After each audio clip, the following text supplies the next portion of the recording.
Among the forgotten chronicles of Middle-earth's vast mythology, one tale remains untold, a hidden encounter not of armies, but of fundamental natures.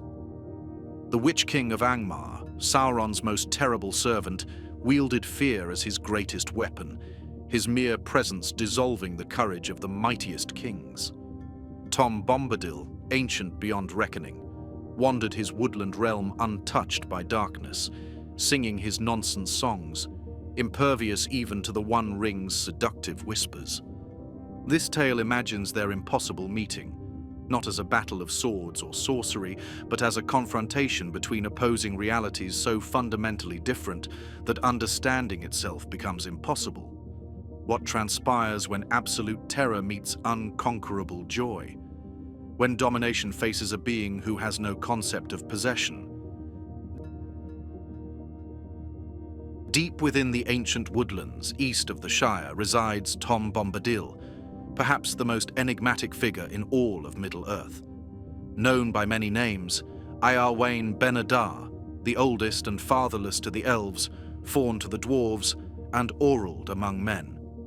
He answers only to Tom Bombadil, content in his identity as master of his small domain and husband to the lovely Goldberry.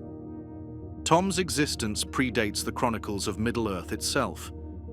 As Elrond declared at the council in Rivendell, he is truly older than the old. Tom remembers the first raindrop and the first acorn. He made paths before the big people and saw the little people arriving. He was here before the kings and the graves and the Barrow-wights. When the elves passed westward, Tom was here already before the seas were bent. He knew the dark under the stars when it was fearless, before the Dark Lord came from outside. Unlike the divine Valar or servant Maya who entered Arda with specific purposes, Tom seems to have simply emerged from Middle-earth itself. He defies classification among the established races and hierarchies. While some speculate he might be a Maya like Gandalf, such categorization fails to capture his fundamental nature. Tom exists outside the power struggles defining other beings, connected instead to the world's primordial essence. His domain reflects his character perfectly. The Old Forest is one of the last pieces of the great primeval woods that once covered Middle-earth. It harbors ancient and sometimes malevolent entities. This includes the vindictive Old Man Willow and the malicious Barrow-wights that haunt forgotten royal tombs. Yet Tom traverses this realm fearlessly, singing seemingly nonsensical songs that nonetheless command absolute authority over all within his boundaries. Tom's relationship with his forest isn't one of domination, but of harmony. The trees bend to his will, yet he seeks not to control them beyond their nature. In his presence, all things become more authentically themselves. His songs, while appearing random to mortal ears, contain power perhaps rooted in the Ainul Indala, the music of creation itself. His cheerful verses shape reality within his domain, effortlessly commanding elements that others find dangerous or untamable. With Goldberry, the river woman's daughter, Tom inhabits a modest cottage that stands as an island of perfect tranquility. Their home exists where time flows differently, where provisions never diminish, and where weary travelers find unsullied rest. Their relationship embodies a harmony rarely witnessed elsewhere in Middle-earth, balancing water and earth, fluidity and permanence, joy and wisdom. The most revealing glimpse of Tom's unique nature occurs during his brief encounter with the One Ring. When Frodo reluctantly hands it to him, Tom examines it casually, slips it on his finger with no effect, makes it vanish with a simple trick, then returns it without hesitation. The ring, which corrupts all other beings, and which even the wise fear to touch, holds no power over him. This immunity reveals both Tom's unique nature and his limitations. While he cannot be corrupted, neither can he be depended upon to defend the world against evil. Say rather that the ring has no power over him. He is his own master, but he cannot alter the ring itself, nor break its power over others. And now he is withdrawn into a little land, within bounds that he has set, though none can see them, waiting perhaps for a change of days, and he will not step beyond them.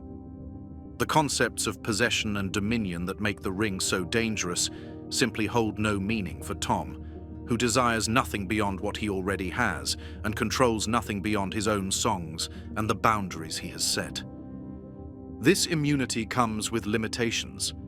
Tom cannot be corrupted, but neither can he be depended upon to defend the world against evil. When the council considers entrusting the ring to Tom for safekeeping, Gandalf dismisses the idea, not because Tom couldn't be trusted, but because he might simply forget about it, considering even the world's fate as ultimately not his concern. Tom Bombadil thus represents a curious paradox in Tolkien's world. He exists within a reality defined by the struggle between good and evil, yet remains untouched by either. He possesses immeasurable power, yet exercises it only within his chosen domain. He remembers the beginning of all things, yet lives entirely in the present moment. Some Tolkien scholars suggest Tom represents something more conceptual, perhaps nature itself, or the vanishing English countryside Tolkien so loved. Others see him as a deliberate enigma, a reminder that all mythologies must contain mysteries beyond rational understanding. When the hobbits eventually leave his protection, Tom sends them off with a simple piece of advice: to be merry as larks. In this brief farewell lies perhaps the core of Tom's philosophy, that joy, simplicity, and living in harmony with the world around you represent the truest wisdom, regardless of the darkness gathering beyond your borders. Tom Bombadil stands as the embodiment of a world that might have been, one untouched by the desire for power that corrupts so much of Middle-earth. In his bright blue jacket and yellow boots, with his nonsense rhymes and inexhaustible good humor, he reminds us that beneath the epic struggles lies a deeper reality, one of simple existence in harmony with the world's fundamental nature.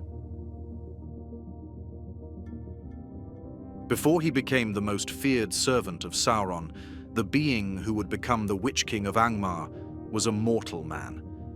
His true name has been lost to history, deliberately expunged from all records, as if the world itself sought to forget the human who would transform into such profound terror. Some say he was a great king of men from the east. Others think he was a Númenórean lord of noble birth, driven by a hunger for power that surpassed his lineage. In the Second Age, when Sauron walked Middle-earth in fair form as Anatar, Lord of Gifts, he presented 9 rings of power to great kings and lords of men. Among these prideful recipients was the future Witch King, a ruler already accomplished in both warfare and sorcery. The ring bestowed upon him magnified his natural talents, granting him extended life, increased power, and the ability to bend others to his will. At first, he used these gifts to expand his realm, believing himself to be acting of his own accord. His armies conquered neighboring kingdoms, his treasuries filled with tribute, and his subjects trembled before his increasingly ruthless decrees. The ring's whispers were subtle, feeding ambition, eroding compassion, suggesting cruelties as necessities. As decades passed into centuries, the ring's true purpose revealed itself. The man who had once been a king found his physical form fading, becoming transparent as mist. His mortal flesh, unable to endure the ring's preserving powers, transformed into something neither living nor dead. Pain became his constant companion as the natural death denied him turned instead to an endless, hollow existence. When Sauron forged the One Ring in the fires of Mount Doom, the deception was complete. The 9 rings of men were bound to the One, and through them, their bearers became slaves to Sauron's will. The once proud king discovered the terrible truth. His ring had never augmented his power, but had instead hollowed him out, preparing a vessel for Sauron's influence. It was in this transformation from mortal to wraith that the Witch King distinguished himself. Among the 9 created through this treachery, he emerged as preeminent. Whether due to his original strength of will, his prior knowledge of sorcery, or Sauron's particular favor, he became the Lord of the Nazgul, first among the Ringwraiths and Sauron's most dreaded lieutenant. His transformation complete, the Witch King assumed a form invisible to mortal eyes, except as a terrible emptiness that chilled the soul. Only his crown and robes could be seen by most, though the Eldar and those who had passed into the Wraith world like Frodo when wearing the ring could perceive his true horrific form. A pale king with eyes like burning embers, radiating malice. After Sauron's defeat at the end of the Second Age, the Witch King and the other Nazgul were scattered, temporarily deprived of direction without their master's guiding will. Yet the Witch King's own malevolence and intelligence remained. While Sauron slowly regained his strength in the shadows, the Witch King established the northern realm of Angmar in the Third Age, purposefully positioned to threaten the fractured Dunedain kingdoms. For nearly 700 years, the Witch King ruled Angmar as its sorcerer king, gathering armies of orcs, evil men, and other foul creatures. He cultivated darker powers during this time, learning to instill paralyzing fear in his enemies, to corrupt spirits, and to command the dead. Under his direction, Angmar waged relentless war against the successor kingdoms of Arnor, methodically destroying Rudor and Cardolan before finally conquering Arthedain, the last of the northern realms. The fall of Fornost, Arthedain's capital, marked his greatest triumph. The Witch King rode through its broken gates upon a pale steed, his arrival heralded by an unnatural darkness and bone-chilling cold. So complete was his victory, so terrible his presence, that Fornost was abandoned thereafter, becoming known as Dead Men's Dyke, a place where no living being would willingly dwell. The Witch King's power manifested in countless terrible forms. His very presence induced a paralyzing dread that could freeze the bravest warrior. His scream, the infamous Nazgul cry, could shatter courage and resolve, sending battle-hardened soldiers fleeing in primal terror. This psychological warfare often won battles before a single sword was drawn. In combat, he wielded a blade of Morgul steel that left wounds no healer could mend. Those struck by this weapon would fall into darkness, eventually becoming wraiths themselves, bound to the Witch King's will. He also carried a mace of tremendous power, capable of shattering shields and armor with unnatural force. His sorcery extended to control of darkness and shadow, the summoning of fell spirits, and the breaking of enchantments. He could command storms, bring unnatural fog, and inflict a bone-penetrating cold that sapped strength and will. Perhaps most terrifying was his ability to corrupt and dominate minds, bending even strong-willed opponents to temporarily serve his purposes. After the fall of Angmar, the Witch King returned to Sauron's service.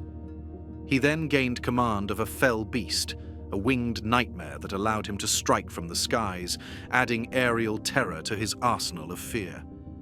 Despite his seemingly unstoppable power, a prophecy hung over the Witch King. He will not return to this land. Far off yet is his doom, and not by the hand of man will he fall. This prediction, spoken by the elf lord Glorfindel following the Battle of Fornost, seemed to grant him immortality in combat against any mortal man. The prophecy fed his already considerable arrogance, leading him to believe himself invincible on the battlefield. This sense of invulnerability grew as he survived countless conflicts over thousands of years. He had witnessed the fall of mighty kingdoms, outlived generations of enemies, and walked away from battles where his physical form had been temporarily dispersed. In his mind, and the minds of his enemies, he had become death incarnate, a force of nature rather than a being that could be defeated. Yet prophecies in Middle-earth are subtle things, often containing hidden meanings and unexpected twists. The very certainty that protected the Witch King would eventually become the blind spot that allowed his downfall. Until that distant day, however, he remained Sauron's most potent weapon. A nightmare given form, the dread lord of the Nazgul, against whom no conventional hero could stand. When Tom Bombadil and the Witch King finally faced each other in their secret confrontation, it would be more than a battle between two powerful beings. It would be a clash between fundamentally opposed forces. Ancient joy against eternal malice, natural harmony against domination, the eldest innocence of Middle-earth against its most corrupted terror. It occurred at the edge of autumn, where the Barrow Downs meet ancient woodlands. The Witch King arrived without ceremony, not as a commander of armies, but as an emissary of absence, a hollow space where joy should exist.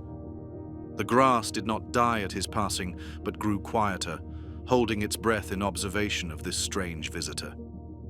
He sought Tom Bombadil out of curiosity, drawn by whispers of a being who existed outside the careful hierarchies of power that Sauron had mapped across Middle-earth. Bombadil stood at the boundary where his domain faded into lands of mortal strife. There he was, waiting, blue-jacketed against amber falling leaves, his presence neither defiant nor welcoming, but simply present, as natural as the hillside itself. As the Witch King approached, the air cooled with the subtle shift of afternoon moving toward evening. His presence hinted at forgotten graves and kingdoms that were dissolved into dust. Yet around Tom, the world maintained its ordinary rhythm, neither accelerating in alarm nor slowing in reverence. Their meeting was conversation without words. The Witch King raised his hand, and shadows leapt forward hungrily, striking the earth with thunderous force. But against Tom, these shadows simply fell away, undone not by superior power, but by his fundamental incompatibility with fear. Where the shadows touched, wildflowers briefly glowed with an inner light, as if responding to an unexpected frost with unseasonal blooming. What discomforted the Witch King was not resistance, but irrelevance. Here stood a being who acknowledged his presence with the same mild interest given to passing clouds or seasonal changes of flowers.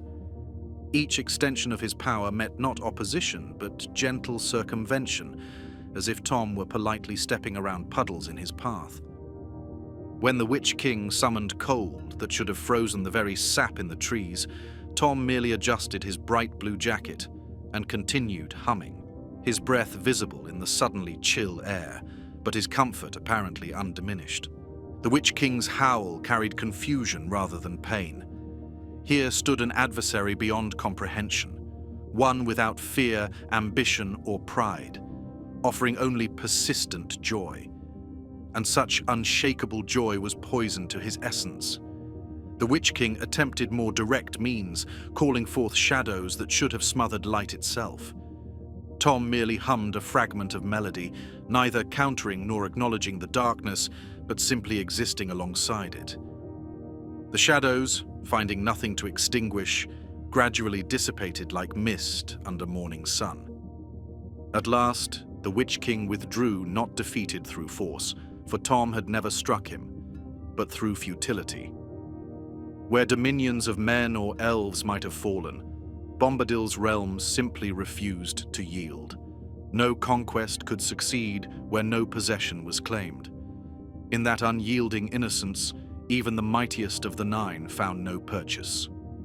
Tom returned to his cottage and Goldberry, perhaps sharing an anecdote about the strange visitor before the evening meal, the encounter already becoming simply another verse in his endless song.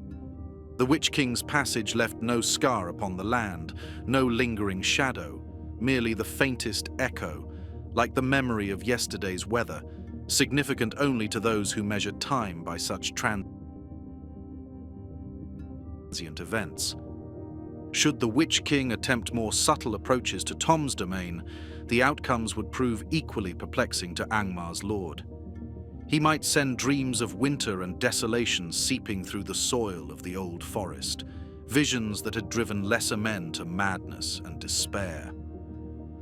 Yet these nightmares would dissipate upon reaching Bombadil's consciousness, not rejected, but simply transformed, becoming curious tales Tom might recount to Goldberry over breakfast, their poison neutralized by his fundamental acceptance of all things.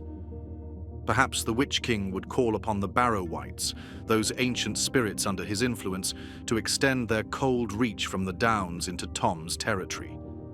These spectral servants might creep forward like tendrils of fog, only to find themselves suddenly remembered by the land itself. In Tom's presence, they would become what they once were before corruption, not enemies vanquished, but beings restored to their proper place in the greater pattern, their malice dissolving like salt in water. If the Witch King sought to isolate Bombadil by surrounding his realm with a ring of malevolence, he would discover an opponent who scarcely noticed the strategy. Tom might continue his wanderings, stepping across these carefully laid boundaries as one might step over a fallen branch, not through power, but through the simple inability to perceive such artificial divisions in a world he experiences as fundamentally whole.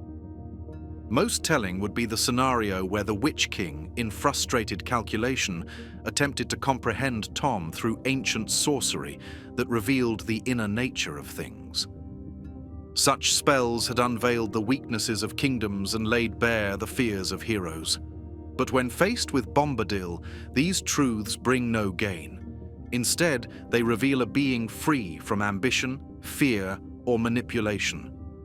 The Witch King's greatest weapons would simply find no target. In the end, what would most disturb the Lord of the Nazgul would be the recognition that Tom represented not an enemy to be defeated, but a fundamental challenge to the premise of victory itself. Within his boundaries, Tom's existence suggested a world where power over others held no meaning, a concept more threatening to the Witch King's essence than any opposing force. He would retreat not in defeat, but in fundamental incomprehension, carrying an uncertainty that no conquest could ever fully resolve.